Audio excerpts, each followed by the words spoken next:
Hello, good morning. It's me, your ating Maldita. So, for today's video, ayan, nag-iihaw nga ako ng tapurok na isda. So, nagbakal sila mama na sa dakilong tapurok. Hinda ko gawin kilo ni kadi 60 gayud gusto pang rang ko kangina. So, saki kaya may nagtinda alas 6 gayud gadto. So, nagmata ako mag alas 7 na.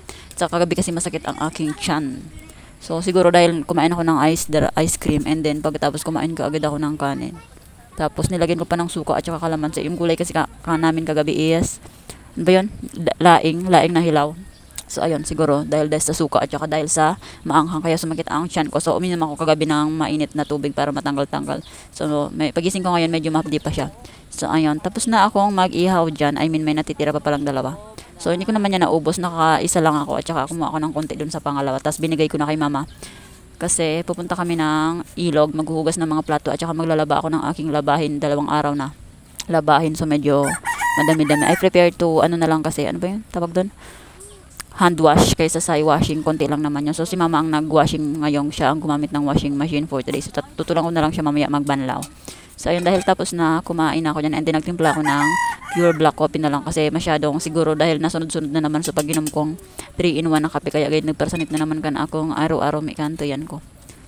So ayan, nilagyan ko lang yan ng asin. So at saka tinanggal ko yung ano ba yun? Yung laman loob ba yun? Tama. Basta so salag baga, aram na kadto.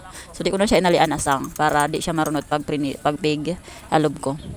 And then gumawa ako dyan ng aking sausawan na kalamansi at saka toyo. So siyempre di ko nabitnangan marang ta. Sabi ko masanit ganit. So dyan ko ba ginagawa kagabi dahil dito sa marang kaya ko siya na mating masanit.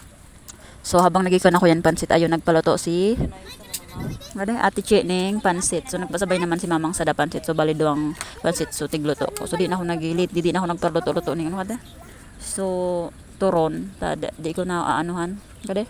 Di ko natatamuan. Tapos nagpasintro na ako. Minsan alas 6 na manikanta. Sa LCC man sana ako nagirangot mani.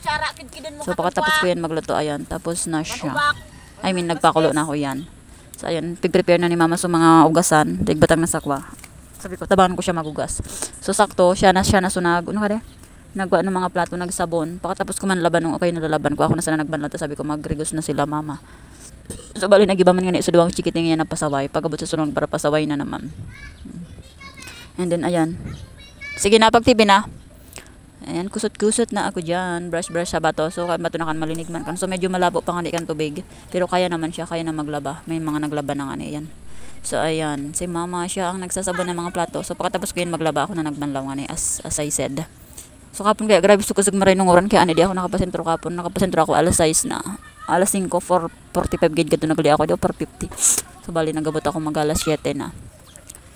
Ayan, brush lang sa bato. So ayun lang muna for today's video guys. Dahil pagdating ko sa bahay ko, sinampay ko yung mga damit ko and then garden ulit ako dito sa likod ng bahay. So iniisip ko pa kung ano ang itatanim ko dito. Gusto ko sana pechay pero parang hindi mabuhay ang pechay dito kasi look, wala tayong tubig na pang daily use.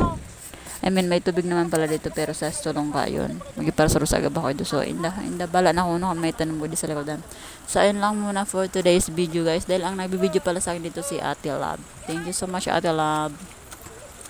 So ayun, kakabidyo ko nga lang ng aking kapatid. So pinutol ko na ta. Nagpasulong na nga kami ni mama. Imbis sakit-sakit bata marigos ko na sinara. So pagkatapos ko yan maglaba yun. Narigos naman sila mama and then naguli na kami. So ayun lang muna for today's video. Bye bye. See you on my next mini vlog.